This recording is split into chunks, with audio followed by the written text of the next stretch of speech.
Maaari bang tumayo ang lahat para sa ating panalangin na pangungunahan ni Raymart? Okay. In the Father, the Son, and the Holy Spirit. Amen. Okay. Magandang umaga mga bata. Okay. Maaari nang umupo ang lahat.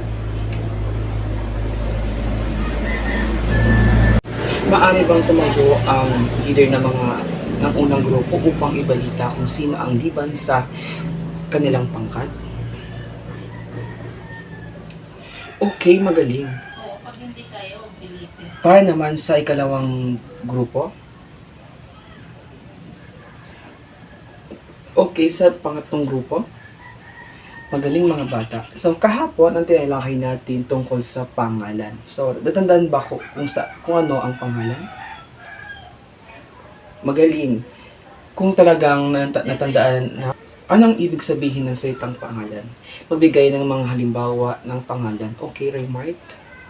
Okay, very good. Mahusay. Bigyan natin sila ng clap. Okay. Mukhang talagang handa na ang mga bata para sa bagong aralin. Handa na ba ang lahat? Okay, ngayon dumako na tayo sa ating bagong aralin para sa umagang ito. Salamin, ipakita mo sa akin or sabihin mo sa akin ano ang bagay na hawak ko ngayon? Magaling, ito ay salamin. Makatanungan si teacher na inyong sasagutin sa ating mahiwagang salamin. Handa na ba kayo mga bata? Okay, ikaw, tumingin ka sa salamin. Ano ang masasabi mo sa iyong mukha? Okay, magaling. Ilarawan mo ang iyong sarili or ang iyong buhok. Ano ang masasabi mo sa kulay ng iyong balat? Okay, mahusay. Bigyan natin sila ng 3 palakpak. 1, 2, 3. 1, 2, 3. Mga bata, lagi ninyong tandaan na ang anuman ang inyong itsura or katayon sa buhay, patuloy kayong magpasalamat sa ating Panginoong Diyos sa buhay na ibinigay niya sa atin. Naintindihan ba yon? Okay. Paano ba dapat tayo magpasalamat sa ating Diyos? Okay. Sa pamamagitan ng panalangin. Magaling. So, mahalaga ang pagdarasal sa araw-araw. So, mayroon naman ko itong maikling kwento. Makinig kayong mabuti dahil mayroon akong mga katanungan pagkatapos maikwento kayo ito or mabasa natin. So, maliwanag? Okay. Pamagat na ito ay Pink Kambing. So, sino nga ba si Pink Kambing? Ayan, basahin natin, okay? Siya si Pink Kambing. Nakatira siya sa kaharian ng Timpalo. Si Pink Kambing ay masiyahin at matulungin. Isang araw, nakita niya si Haring Agila na may malaking sugat sa pakpak. Dinala niya ito kay Manong Tok para gamutin. Inutusan siya ni Manong Tok na kumuha ng maliit na timba at mainit na tubig. Nagpasalamat si Haring Agila kay Pink Kambing. Bilang pasalamat ni Haring Agila, pinarangalan niyang pinakamatulunging mamamayan ng kaharian ng Timpalok si Pink Kambing. Base sa ikinuwento ko, ano ang katangian ni Pink Kambing? Tama. Okay. Pagkaroon natin ng mabuti ang mga salita. Ano masasabi niyo kay Pink Kambing? Magaling. Anong klaseng tubig ang pinakuha ni Manong Tok? Magaling. Paano ginamit ang mga salitang ito sa kwento ni Pink Kambing? Okay. Ano ang tawag sa salitang naglalarawan? Ngayon naman ay naglalarawan. Okay, magaling. Ngayon naman ay may inihanda akong kahon na tatawagin natin mahiwagang kahon sa naglalaman ng iba't ibang bagay sa loob.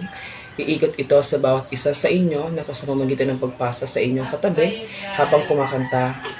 Ang sino mang matapatan ng kahon sa paghinto ng kanta ay kukuha ng isang bagay sa loob ng ating mahiwagang kahon at ilalarawan ang bagay na makuha. Maliwanag ba? Okay, simulan na natin. Mahusay mga bata, ikinatutuwa ko na unawaan ninyo ang ating aralin. bigyan na ulit natin ang iyong mga sarili ng galing-galing clap. Okay. Kung makita mo Paano si ba Jen, yun? baka sabihin natin, Okay. Ano nga ba ang pang-uri? Ang tawag sa mga salitang naglalarawan? Okay, pang-uri. Ano nga ba ang "Pawis na pang-uri? bigo yun din dun sa messenger." Okay, mahusay. Ano ang tawag sa mga salitang naglalarawan? Ang galing. Magbigay ng mga halimbawa ng pang-uri. Mahaba, maganda, malaki. Okay. Mahusay mga bata, bigyan ninyo ng legend-clap ang inyong mga sarili. So, sa pangkatang gawain naman, hahatiin ko kayo sa 3 grupo. Bawat grupo ay bibigyan ng kopya Kamusta ng ka tula. ba? Hanapin sa loob ng bilog ang pang-uri na binubuo sa tula. Okay. Class, ito ang pakata ninyong gawain. Okay. Kaya, bibigyan ko lamang kayo ng 5 minuto upang gawin ang inyong kapakatang gawain. Okay, tapos na ba ang lahat? Okay, ipasin na sa harapan. Okay, so, ngayon naman, ang bumako tayo sa ating pagtatala.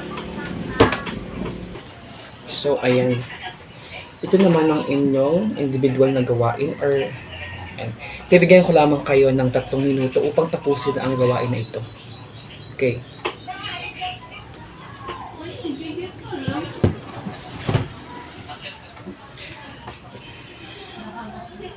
Okay, tapos na ba ang lahat? Maaari nyo ipasa ang inyong mga sagutang papel sa harapan. Kung tayo matapos ay may may katanungan lang akong Paano ba ba? Paano ba? ibabato sa inyo. So, inyo sasagutin ito, okay? Ano nga ba ang pang-uri? Okay, ito ay magaling. So, para naman sa inyong